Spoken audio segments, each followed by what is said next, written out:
Hello friends, welcome to knowledge centre. ഇന്നത്തെ നമ്മുടെ SCERT ക്ലാസ്സിൽ സോഷ്യൽ സയൻസ് പാർട്ട് 2-ലെ 9ാമത്തെ ചാപ്റ്ററാണ് നോക്കാൻ പോകുന്നത്.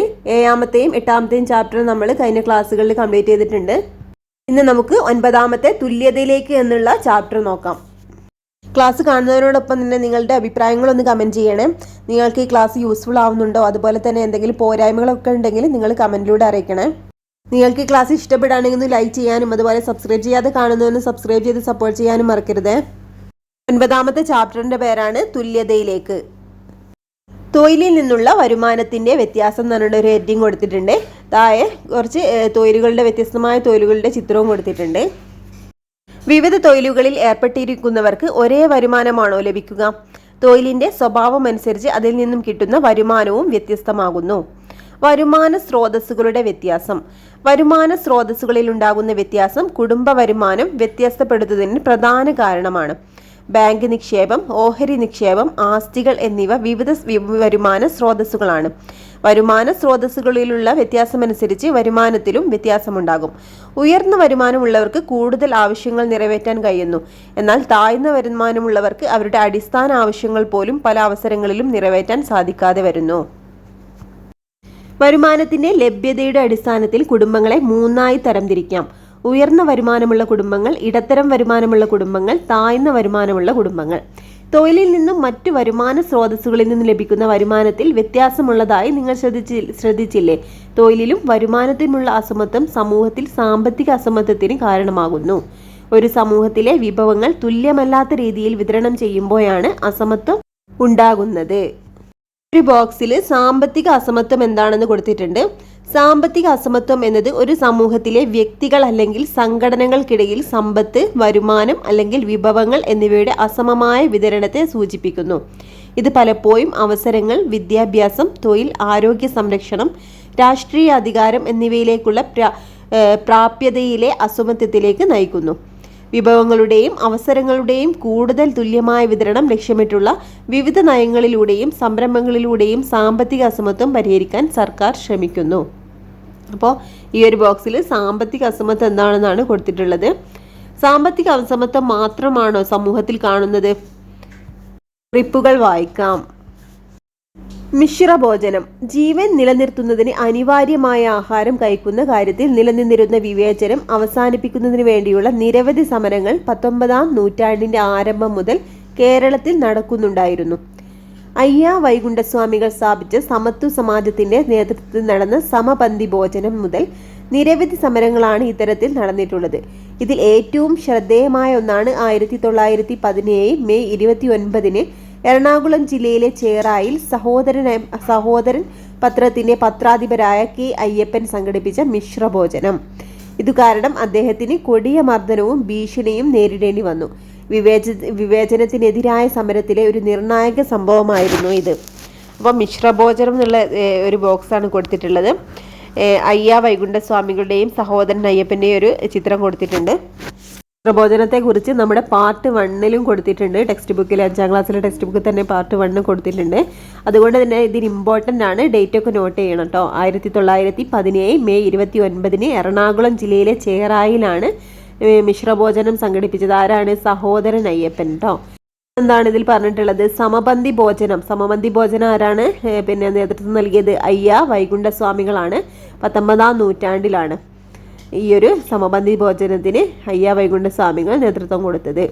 ഇതും ഇമ്പോർട്ടൻ്റ് ആണ്, നോട്ട് ചെയ്യണേ. അടുത്തൊരു ബോക്സ് കൊടുത്തിട്ടുള്ളതാണ് മേൽമുണ്ട് സമരം.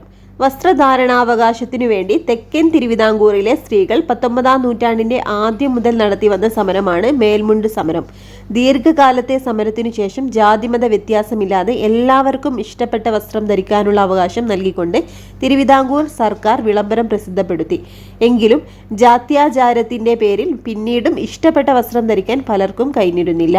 അപ്പം മേൽമുണ്ട് സമരം എഴുതാൻ നടന്നത് തെക്കൻ തിരുവിതാംകൂറിലാണ് നടന്നിട്ടുള്ളത്.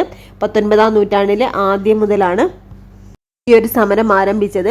ദീർഘകാലത്തെ സമരത്തിന് ശേഷം ജാതിമത വ്യത്യാസമില്ലാതെ എല്ലാവർക്കും ഇഷ്ടപ്പെട്ട വസ്ത്രം ധരിക്കാനുള്ള അവകാശം നൽകിക്കൊണ്ട് തിരുവിതാംകൂർ സർക്കാർ വിളംബരം പ്രസിദ്ധപ്പെടുത്തി. എങ്കിലും ഈ ജാത്യാചാരത്തിന്റെ പേരിൽ പിന്നീടും ഇഷ്ടപ്പെട്ട വസ്ത്രം ധരിക്കാൻ പലർക്കും കഴിഞ്ഞിരുന്നില്ല. അടുത്തതായിട്ട് കൊടുത്തൊരു കുറിപ്പാണ് അയ്യങ്കാളി പഞ്ചമി സ്മാരക വിദ്യാലയം. ജാതിമത വ്യത്യാസമില്ലാതെ എല്ലാ വിഭാഗം വിദ്യാർത്ഥികൾക്കും 4ാം ക്ലാസ് വരെയുള്ള വിദ്യാഭ്യാസം തിരുവിതാംകൂർ സർക്കാർ സൗജന്യമായി നൽകിയിരുന്നു.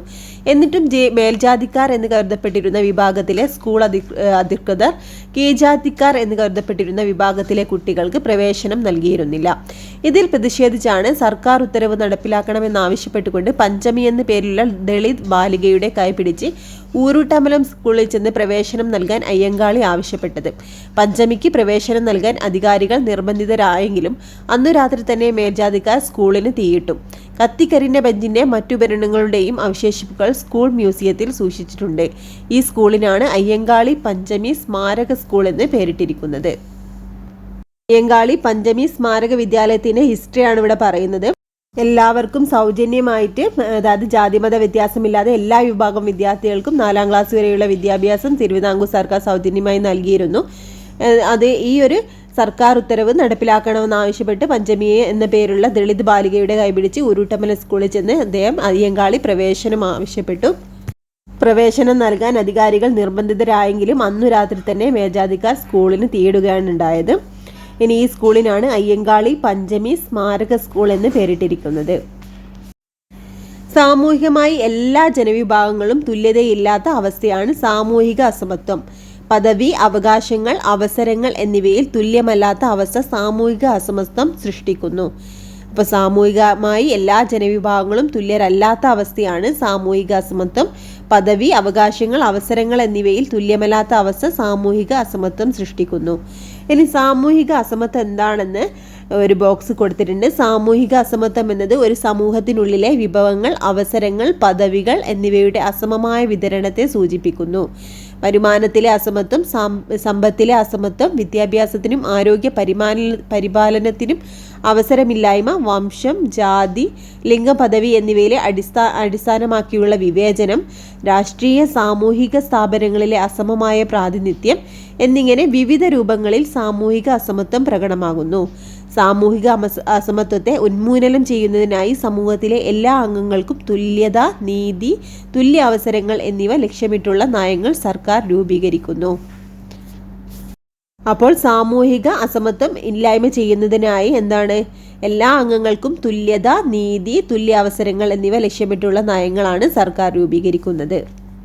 സാമൂഹിക അസമത്വത്തിനിടയാക്കുന്ന കാരണങ്ങളും അവയെ സ്വാധീനിക്കുന്ന ഘടകങ്ങളും എന്തൊക്കെയാണെന്ന് പരിശോധിക്കാം. ഇനിയൊരു ബോക്സാണ് കൊടുത്തിട്ടുള്ളത്. സാമൂഹിക അസമത്വത്തിനുള്ള കാരണങ്ങളും അതുപോലെ അതിനെ സ്വാധീനിക്കുന്ന ഘടകങ്ങളും. അത് തന്നെ കൊടുത്തത് സാമ്പത്തിക അസമത്വമാണ്. സാമ്പത്തിക അസമത്വത്തെ സ്വാധീനിക്കുന്ന ഘടകങ്ങളാണ് വരുമാനത്തിലെ വ്യത്യാസം, തൊഴിലില്ലായ്മ, വിഭവങ്ങളുടെ ലഭ്യതക്കുറവ്, കൂലി അല്ലെങ്കിൽ ശമ്പളത്തിന്റെ വ്യത്യാസം. ഇതൊക്കെയാണ് സാമ്പത്തിക അസമത്വത്തിന് സ്വാധീനിക്കുന്ന ഘടകങ്ങൾ. ഇനി രണ്ടാമതായിട്ട് കൊടുത്തിട്ടുള്ളത് വിദ്യാഭ്യാസ അസമത്വമാണ്. വിദ്യാഭ്യാസ അസമത്വത്തെ സ്വാധീനിക്കുന്ന ഘടകങ്ങളാണ് ഗുണനിലവാരമുള്ള വിദ്യാഭ്യാസത്തിന്റെ അഭാവം, പരിമിതമായ വിദ്യാഭ്യാസ അവസരങ്ങൾ. ഏതൊക്കെയാണ് ഗുണനിലവാരമുള്ള വിദ്യാഭ്യാസത്തിന്റെ അഭാവവും അതുപോലെ പരിമിതമായ വിദ്യാഭ്യാസ അവസരങ്ങളുമാണ് വിദ്യാഭ്യാസ അസമത്വത്തെ സ്വാധീനിക്കുന്ന ഘടകങ്ങൾ. മൂന്നാമതായിട്ട് കൊടുത്തിട്ടുള്ളതാണ് സാമൂഹിക ഘടനകൾക്കുള്ളിലെ അസമത്വം. ജാതി, മതം, വംശം, ലിംഗപദവി, ഭിന്നശേഷി എന്നിവ അടിസ്ഥാനമാക്കിയുള്ള വിവേചനം, സാമൂഹിക വഴക്കങ്ങൾ സൃഷ്ടിക്കുന്ന അസമത്വം. ഇത് രണ്ടുമാണ് സാമൂഹിക ഘടനകൾക്കുള്ളിലെ അസമത്വം. ഏതൊക്കെയാണ് ജാതി, മതം, വംശം, ലിംഗപദവി, ഭിന്നശേഷി എന്നിവ അടിസ്ഥാനമാക്കിയുള്ള വിവേചനം, സാമൂഹിക വഴക്കങ്ങൾ സൃഷ്ടിക്കുന്ന അസമത്വം. ഇനി ഭൂമിശാസ്ത്രപരമായ അസമാനതകളാണ് ഗ്രാമനഗര വ്യത്യാസം, വിഭവങ്ങളുടെ ലഭ്യതക്കുറവ്. ഇതാണ് ഭൂമിശാസ്ത്രപരമായ അസമത്വം, ഗ്രാമനഗര വ്യത്യാസം, വിഭവങ്ങളുടെ ലഭ്യതക്കുറവ്. ഇനി ചരിത്രപരമായ ഘടകങ്ങൾ ഏതൊക്കെയാണ്? കോളനിവൽക്കരണവും അടിമത്തം, അടിച്ചമർത്തലുകൾ. ഇതൊക്കെയാണ് ചരിത്രപരമായ ഘടകങ്ങൾ. ചരിത്രപരമായ ഘടകങ്ങൾ ഏതൊക്കെയാണ്? കോളനിവൽക്കരണം, അടിമത്തം, അടിച്ചമർത്തൽ. ഇതൊക്കെയാണ് ചരിത്രപരമായ ഘടകങ്ങളിലുണ്ടാവുന്ന വ്യത്യാസത്തെ സ്വാധീനിക്കുന്ന ഘടകങ്ങൾ. എല്ലാ ജനവിഭാഗങ്ങളുടെയും അടിസ്ഥാന ആവശ്യങ്ങൾ നിറവേറ്റുമ്പോഴാണ് സാമൂഹിക പുരോഗതി സാധ്യമാകുന്നത്. അതിനുള്ള സൗകര്യങ്ങളും സാഹചര്യങ്ങളും സൃഷ്ടിക്കേണ്ടതുണ്ട്. സാമൂഹിക അസമത്വത്തെ അഭിസംബോധന ചെയ്യുന്നതിന് സമഗ്രമായ നയപരിഷ്കാരങ്ങൾ ആവശ്യമാണ്. ഇതിനായി വിദ്യാഭ്യാസ സംരംഭങ്ങൾ, സാമൂഹിക നീതിക്കും തുല്യാവകാശങ്ങൾക്കും വേണ്ടിയുള്ള പദ്ധതികൾ എന്നിവ സർക്കാർ ആവിഷ്കരിച്ച് നടപ്പിലാക്കി വരുന്നു. സാമൂഹിക സാമ്പത്തിക അസമത്വം പരിഹരിക്കുന്നതിനുള്ള സർക്കാർ ഇടപെടലുകളാണ് എന്നുള്ളൊരു ഹെഡിങ് ആണ് എനിക്ക് കൊടുത്തിട്ടുള്ളത്. അസമത്വം നേരിടുന്ന ജനവിഭാഗങ്ങളുടെ ഉന്നമനത്തിനു വേണ്ടി സർക്കാർ വിവിധ പദ്ധതികൾ നടപ്പിലാക്കി വരുന്നു. ഭക്ഷണം, പാർപ്പിടം, വിദ്യാഭ്യാസം, ആരോഗ്യ സുരക്ഷ, മറ്റ് അടിസ്ഥാന സൗകര്യങ്ങൾ എന്നിവ എല്ലാ വിഭാഗം ജനങ്ങൾക്കും ലഭ്യമാക്കുന്നതിനു വേണ്ടി കേന്ദ്ര സംസ്ഥാന സർക്കാരുകൾ വിവിധ പദ്ധതികൾ നടപ്പിലാക്കുന്നു. അവ നമുക്ക് പരിചയപ്പെടാം. അപ്പോൾ സാമൂഹിക സാമ്പത്തിക അസമത്വം പരിഹരിക്കുന്നതിന് വേണ്ടിയുള്ള സർക്കാർ പദ്ധതികളെ പറ്റിയാണ് ഇനി പറയാൻ പോകുന്നത്. ഒന്നാമതായിട്ട് കൊടുത്തിട്ടുള്ളത് ക്ഷേമ പെൻഷനുകളാണ്. സാമൂഹിക സാമ്പത്തിക പിന്നോക്കാവസ്ഥ നേരിടുന്ന ജനവിഭാഗങ്ങൾക്കും ദുർബല വിഭാഗങ്ങൾക്കും സാമ്പത്തിക സഹായം നൽകുന്നതിന് ലക്ഷ്യമിട്ടിട്ടുള്ള സാമൂഹിക സുരക്ഷാ പദ്ധതികളാണ് ക്ഷേമ പെൻഷനുകൾ. മുതിർന്ന പൗരർ, ഭിന്നശേഷിക്കാർ, വിധവകൾ, 50 വയസ്സിന് മുകളിലുള്ള അവിവാഹിതരായ സ്ത്രീകൾ, കർഷക തൊഴിലാളികൾ മുതലായവരാണ് ക്ഷേമ പെൻഷനുകളുടെ പ്രധാന ഗുണഭോക്താക്കൾ. അപ്പോൾ ആരൊക്കെയാണ്? മുതിർന്ന പൗരന്മാർ, ഭിന്നശേഷിക്കാർ, വിധവകൾ, അതുപോലെ 50 വയസ്സിന് മുകളിലുള്ള അവിവാഹിതരായ സ്ത്രീകൾ, കർഷക തൊഴിലാളികൾ മുതലായവരാണ് ക്ഷേമ പെൻഷനുകളുടെ പ്രധാന ഗുണഭോക്താക്കൾ. സർക്കാർ നടപ്പിലാക്കുന്ന വിവിധ ക്ഷേമ പെൻഷനുകൾ ഏതൊക്കെയാണ്? രണ്ടെണ്ണം ഇവിടെ കൊടുത്തിട്ടുണ്ട്. കർഷക തൊഴിലാളി പെൻഷൻ, വാർദ്ധക്യകാല പെൻഷൻ. ഇനി ഏതൊക്കെയാണ്? ഈ വിധവാ പെൻഷൻ ഉണ്ട് അല്ലെ, വിധവകൾക്ക് നൽകുന്ന പെൻഷൻ ഉണ്ട്. പിന്നെ അത് മത്സ്യത്തൊഴിലാളികൾക്ക് നൽകുന്ന പെൻഷൻ ഉണ്ട്. ഇതാണ് സർക്കാർ നടപ്പിലാക്കുന്ന ക്ഷേമ പെൻഷനുകളിൽ പെടുന്നവ. ക്ഷേമ പെൻഷനുകൾ അല്ലാതെ സർക്കാർ നടപ്പിലാക്കുന്ന ക്ഷേമ പദ്ധതിയാണ് സ്കോളർഷിപ്പുകൾ. വിദ്യാഭ്യാസ ആവശ്യത്തിന് വിദ്യാർത്ഥികൾക്ക് നിരവധി സ്കോളർഷിപ്പുകൾ ഏർപ്പെടുത്തിയിട്ടുണ്ട്. വിദ്യാർത്ഥികൾക്ക് ലഭിക്കുന്ന സ്കോളർഷിപ്പുകൾ ഏതൊക്കെയെന്ന് കണ്ടെത്തി പട്ടികപ്പെടുത്തുന്നു. കുട്ടികൾക്ക് ഒരു വർക്ക് കൊടുത്തിട്ടുണ്ട്. ഇവിടെ കൊടുത്തിട്ടുള്ള ഏതാണ്? പ്രീ മെട്രിക് സ്കോളർഷിപ്പ് കൊടുത്തിട്ടുണ്ട്. ഇനി കുറേ സ്കോളർഷിപ്പുകൾ ഉണ്ട് അല്ലേ? ഏതൊക്കെയാണ്? പോസ്റ്റ് മെട്രിക് സ്കോളർഷിപ്പ് ഉണ്ട്, അതുപോലെ മെറിറ്റ് സ്കോളർഷിപ്പ് ഉണ്ട്, അതുപോലെ എന്താണ് ടാലന്റ് സെർച്ച് സ്കോളർഷിപ്പ് ഉണ്ട്, അതുപോലെ പട്ടികജാതി പട്ടികവർഗ വിഭാഗത്തിൽപ്പെടുന്നവർക്കുള്ള സ്കോളർഷിപ്പ് ഉണ്ട്. ഇതൊക്കെ ഒന്ന് നോട്ട് ചെയ്യണേ. സാമൂഹിക സാമ്പത്തിക അസമത്വം പരിഹരിക്കാൻ ഇവ കൂടാതെ മറ്റേതെല്ലാം പദ്ധതികൾ സർക്കാർ ആവിഷ്കരിച്ച് നടപ്പിലാക്കി വരുന്നുണ്ട്? ഇവിടെ പൊതുവിതരണ കേന്ദ്രത്തിൻ്റെയും മാവേലി സ്റ്റോർ, അതുപോലെ നീതി സ്റ്റോറിനൊക്കെ ഫോട്ടോ കൊടുത്തിട്ടുണ്ട്. ചിത്രങ്ങൾ ശ്രദ്ധിച്ചില്ലേ? ആവശ്യ സാധനങ്ങൾ വിലക്കുറവിൽ ലഭ്യമാക്കുന്ന സംവിധാനങ്ങളാണ് പൊതുവിതരണ കേന്ദ്രം, മാവേലി സ്റ്റോർ, നീതി സ്റ്റോർ എന്നിവ. സർക്കാർ നൽകുന്ന സബ്സിഡിയോടെ ഈ കേന്ദ്രങ്ങളിൽ നിന്ന് വിലക്കുറവിൽ നമുക്ക് സാധനങ്ങൾ ലഭിക്കുന്നു. ഇനി സബ്സിഡി എന്താണെന്ന് ഒരു ബോക്സ് കൊടുത്തിട്ടുണ്ട്. വ്യക്തികൾക്കോ സ്ഥാപനങ്ങൾക്കോ മാനദണ്ഡങ്ങൾക്കനുസരിച്ച് സർക്കാർ നൽകുന്ന സാമ്പത്തിക ആനുകൂല്യമോ പിന്തുണയോ ആണ് സബ്സിഡി. എന്താണ്? വ്യക്തികൾക്കോ സ്ഥാപനങ്ങൾക്കോ മാനദണ്ഡങ്ങൾക്കനുസരിച്ച് സർക്കാർ നൽകുന്ന സാമ്പത്തിക ആനുകൂല്യമോ പിന്തുണയോ ആണ് സബ്സിഡി. നേരിട്ടോ അല്ലാതെയോ സബ്സിഡി നൽകാം. പണമായി നൽകുന്ന പിന്തുണ നേരിട്ടുള്ള സബ്സിഡിയെ സൂചിപ്പിക്കുന്നു.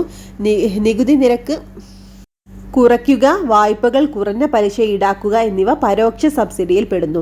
അപ്പം നേരിട്ടുള്ള സബ്സിഡി എന്താണ്? പണമായി നൽകുന്ന പിന്തുണയാണ് നേരിട്ടുള്ള സബ്സിഡി.